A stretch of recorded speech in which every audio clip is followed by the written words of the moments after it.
Hello, today we're going to be drawing some roses and I'm going to use the ultra fine point Sharpie for those. And I see that I need to make some arrangements because these leaves are really sticking up and I don't want them to become the focus. I really want the roses to be the focus. So I'll kind of adjust that in order for that to work out well.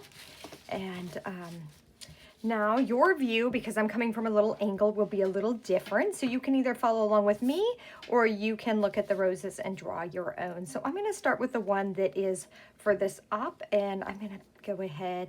We'll start kind of right here and I'll draw down the part of this petal that's curved and then follow this petal up.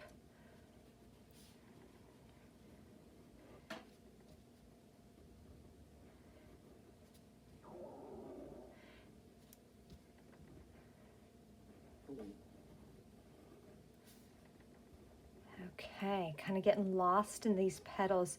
It'll be important to kind of pay attention to where each one overlaps the other. And then you don't have to get too stuck on making sure you've got the right petal and exactly the right proportions and stuff. The thing is that when you've got your drawing done and my video's gone, you won't even know which petal was overlapping which petal. So in part, as you're creating this, you just want to create what looks like a bunch of roses, not that it necessarily has to be exactly these roses. So you're drawing from observation, but then feel free to make changes as you want to. And if you kind of forget a petal or two here and there, it is not the end of the world. So go for the feeling of these roses, and it doesn't have to be exact. If you want it to be exact, you can always just take a photograph of it. And so I bought these roses to remember someone very special and dear to my heart. And I really like the joyful kind of orangey peach color of them. And so I've drawn them and painted them several times. And it's been just a lot of fun to do that. Now I'm noticing this stem has like greenish, purplish, have maroon a little bit in here. So that'll be really fun to add the color to, because there's such a variety of color in them. Now these leaves have kind of a little jagged edge to them. So we'll try to get that part in. And here you can see the vein kind of running up the back, or actually quite a few of the veins, but I don't think I want to try and capture all of them. It'll get too many dark lines in there, I feel like. Now, it's been a while since I did a video. I actually took a break from all my digital devices and I was only checking my email and text messages. That was an interesting experiment to do. I found that my creativity seemed to kind of go into hibernation as well. I didn't feel like I was creating as much. I was certainly thinking about it, but it's like it just slowed down. I ended up writing a lot of letters to friends and family and sending little artwork pieces to them. I made a lot of watercolor paintings of my houseplants. I took walks and baked bread, cleaned out my yarn collection. It was just a really good time to slow down and set aside my cell phone and my iPad and really kind of focus on what was closest to me. I noticed that my tulips and daffodils are already pushing through the ground, and some of them are most 6 inches high or so.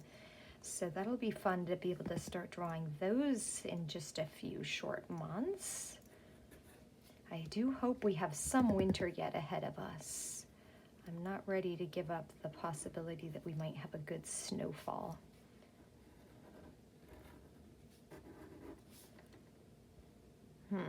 I kind of messed up there and missed it, but I'm just going to redraw the line how I think it really should have been.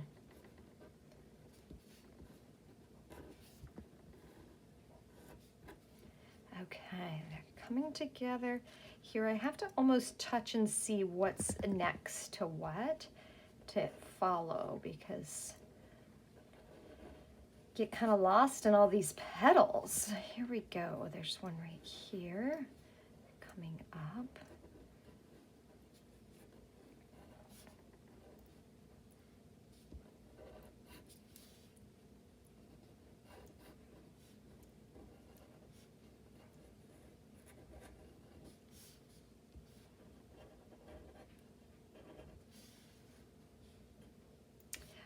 So that little leaf comes down, and then here's the petal.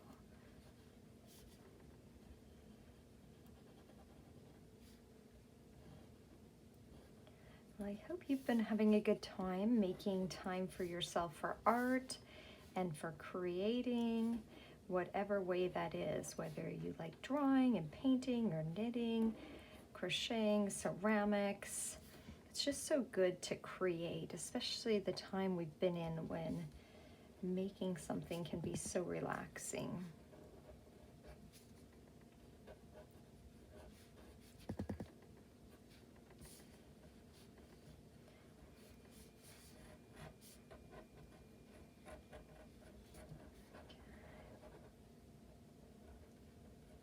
Now to get the bottom part where it comes up, and then again.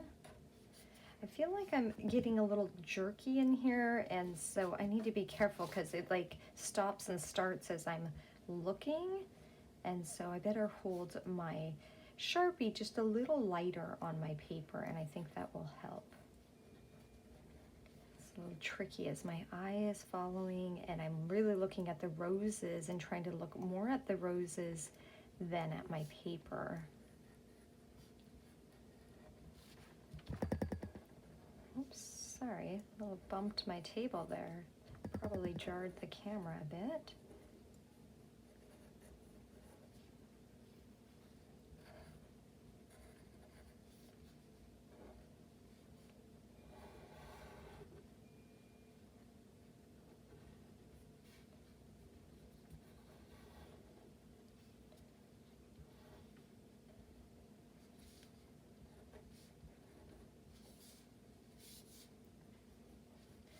These leaves are overlapping so much that it's been kind of hard to see which one goes where. So again, trying to get the feeling of it, not worrying about whether I draw each individual one exactly as it is.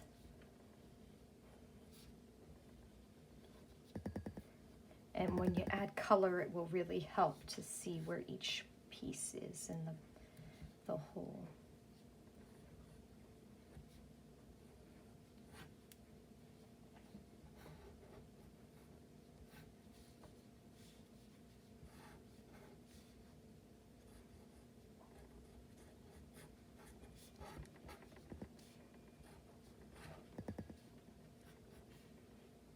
There's a lot of stems overlapping here as well.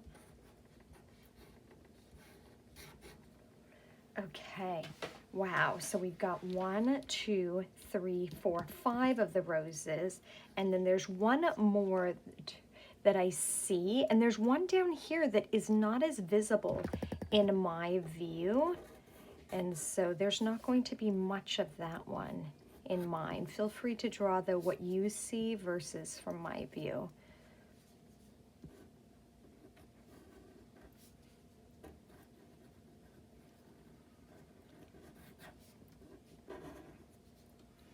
And then as the petals and such go off of the page, that really can make a really nice look to your painting and your picture, is that if some things are overlapping and then some things are completely off the page.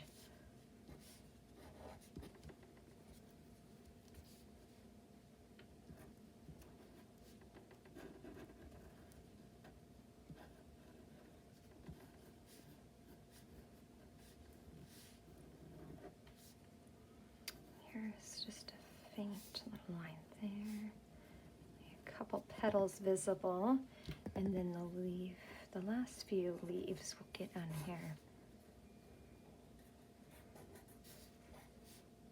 Okay, and then I've got a little bit of space here if I want to write something, or I could just add a light blue in the background or some color. I feel like a light bluish gray would really contrast well with the colors. So there is the drawing of the roses. I hope you enjoyed it, and we'll see you next time.